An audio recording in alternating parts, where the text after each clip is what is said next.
Now, we will look into the case where a damped SDOF system is loaded with external force. The load is a sine function of time and its own frequency. This scenario is also known as the forced vibration of a damped SDOF system.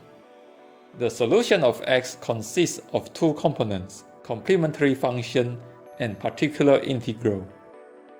The particular integral shall be taken as a sum of sine and cosine function of loading frequency and time. At this point, we need to determine the partial derivatives of that expression to obtain solution for both velocity and acceleration. Let's substitute the solutions into the equilibrium equation. We can first rearrange the equation to make it easier for subsequent action. From here, we can expand the equation and make sure every term in the expression consists of either sine or cosine function. Once we are ready, we can produce two equations out of it. We only allow terms with sine function to be included in the first equation. Cosine function terms are put in the second equation. These two simultaneous equations are important for us to solve for the unknown constant g1 and g2. Let us focus on the first equation. We begin with the elimination of trigonometric terms. After rearranging the remaining terms, we are ready to bring in the natural frequency and damping ratio. We then introduce the term beta, recalling that it is the ratio of load frequency to natural frequency of the system. Finally, we should be expressing g1 in terms of g2 and other parameters.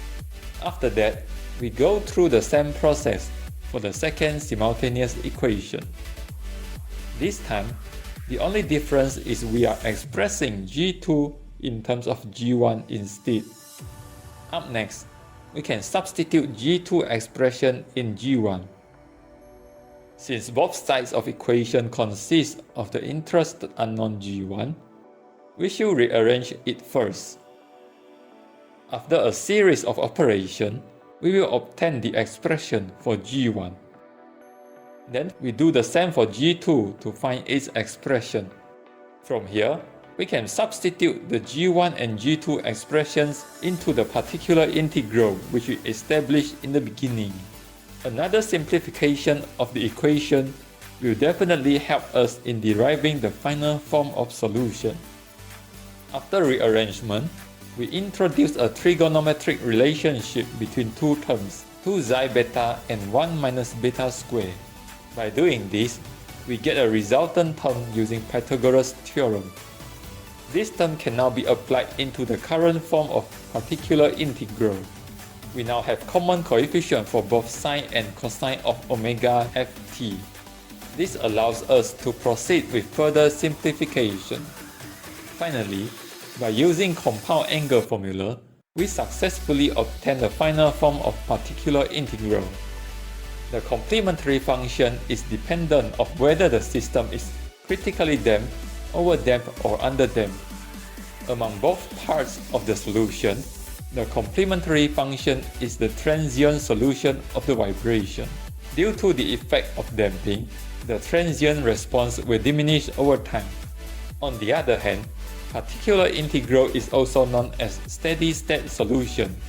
In opposed to the transient response, the amplitude of steady-state response is basically constant over time because it is not influenced by the system damping.